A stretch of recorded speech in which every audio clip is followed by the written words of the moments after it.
आज मैं आपको प्रेजेंट इंडेफिनिट टेंस, जिसे हम अक्सर प्रेजेंट सिंपल टेंस भी कहते हैं, सिखाऊंगी।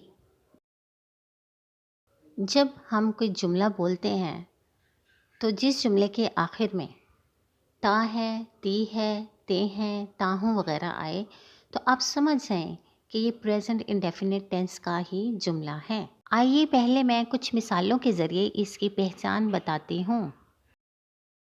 अम्मी खाना पकाती हैं, ती हैं। हुरिया खिलौने खरीदती है, ती है। तुम ड्रामे देखते हो, ते हो। अली कब घर आता है, ता है। हम गली में खेलते हैं, ते हैं। मैं फ़ोन पर बातें करता हूँ, ता हूँ। आप देख सकते हैं कि इन सब मिसालों में जुमलों के आखिर में ती है, ते है, ता हूँ वगैरह वगैरह है। हर जुमले के 3 हिस्से होते हैं। फ़ाइल, काम करने वाला, जिसे हम सब्जेक्ट कहते हैं इंग्लिश में।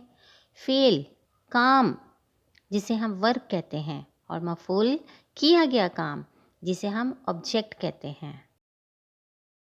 तो आइए पहले मैं आपको फ़ाइल, फ़ेल और मफ़ूल की पहचान के बारे में बताती हूँ। हिबा गाना गाती है, हिबा। मैं कपड़े इस्त्री करता हूँ, मैं। अनाया बर्तन धोती है, अनाया। वो दांत साफ करती है, वो। तुम मुझे क्यों तंग करते हो, तुम।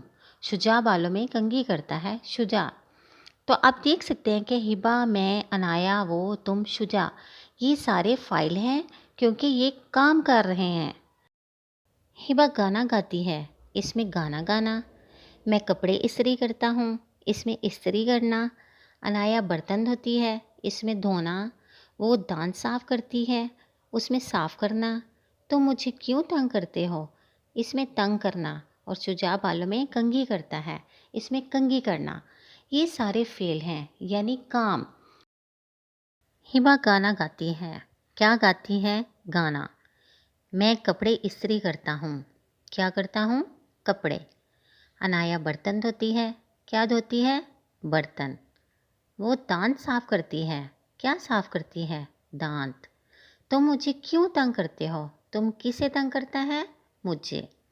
शुजा बालों में कंघी करता है, तो शुजा क्या कंघी करता है, बाल।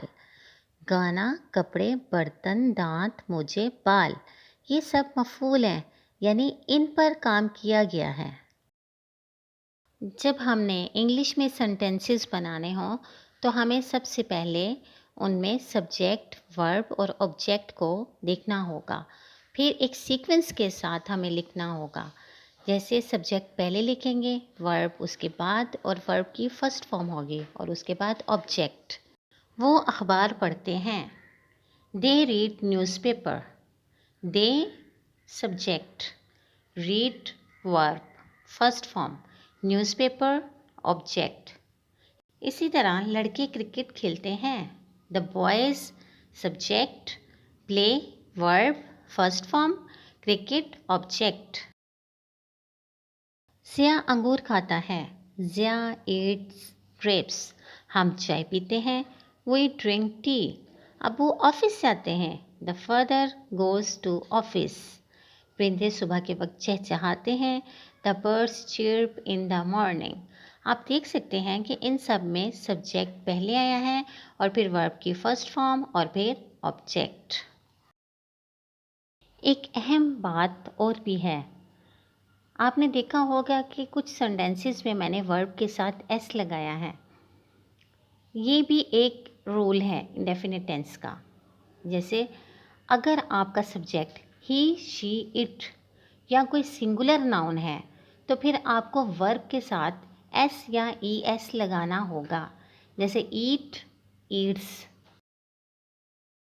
Talha sells fruit. Talha singular noun है, इसलिए सेल के साथ एस लगा है। माहास यूज़ क्लॉथ्स। माहा भी एक सिंगुलर नाउन है, इसलिए सी यू के साथ एस लगा है। The father works in a factory. Father भी सिंगुलर नाउन है, इसलिए वर्क के साथ एस लगा है। He sits on the sofa. He आया है तो इसलिए सिट के साथ एस आया है। She कुक्स food. शी आया है तो कुक के साथ एस लगाएंगे। It drinks water. इट आया है तो ड्रिंक के साथ एस लगाएंगे। तो उम्मीद है कि आपको पता चल गया होगा कि जब ही, शी, इट या फिर कोई सिंगुलर नाउन हो तो वर्ब के साथ एस या ई एस का इजाफा करते हैं। अब सेंटेंस को नेगेटिव कैसे बनाएं? तो नेगेटिव बनाने के लिए आपको सब्जेक्ट के बाद डू नॉट या डज नॉट लगाना होगा, फिर वर्ब और फिर ऑब्जेक्ट। जैसे सारा मेक्स केक, सारा केक बनाती है। सारा डज नॉट मेक केक, सारा केक नहीं बनाती है। तो डज इसलिए लगाया कि इसमें मेक्स है, सारा सिंगुलर नाउन है और उसके साथ हमने जो वर्ब की फर्स्ट फॉर्म यूज़ की उसमें हमने एस का इजाफा किया था, तो इसलिए यहाँ पे डज यूज़ होगा। लेकिन डज जब हम इस्तेमाल करेंगे तो वर्ब के साथ एस नहीं लगेगा। इसी तरह देखिए, द मदर लव्स मी, मम्मा मुझे प्यार करती हैं। The mother does not love me, मम्मा मुझे प्यार नहीं करती हैं। तो मम्मा भी यहाँ पे एक सिंगुलर नाउन है, इसलिए लव के साथ एस लगा है। तो जब हम इसको नेगेटिव बनाएंगे तो हम डू के साथ ई एस लगाएंगे, उसको डज बनाएंगे, तो फिर हम लिखेंगे डज नॉट। लेकिन यहाँ पर भी वर्ब के साथ एस नहीं लगा। अब आप देखिए अगली मिसाल, they go to the park, they do not go to the park. We play cricket, we do not play cricket. तो यहाँ पर भी हमने डू नॉट यूज़ किया है क्योंकि वी के साथ जो वर्ब लगता है उसके साथ एस या ई एस का इजाफा नहीं होता। और जब हमने इंट्रोगेटिव यानी सवालिया सेंटेंसेस बनाने हैं तो हमें सबसे पहले डू या फिर डज लगाना होगा, उसके बाद सब्जेक्ट और फिर वर्ब की फर्स्ट फॉर्म और फिर ऑब्जेक्ट। जैसे सैम बीट्स हिम, तो यहाँ सैम के साथ जो वर्ब यूज़ हुआ है उसके साथ एस लगा है, तो इसलिए हम यहाँ डज यूज़ करेंगे, डज सैम बीट हिम। लेकिन फिर जब हम डज यूज़ कर लेंगे तो फिर बीट के साथ एस नहीं आएगा। इसी तरह she drives the car, does she drives the car. तो यहाँ पर शी है तो इसलिए डज यूज़ हुआ है और वर्ब के साथ एस नहीं लगा। इसी तरह देखें, you play with me, do you play with me, we watch drama, do we watch drama.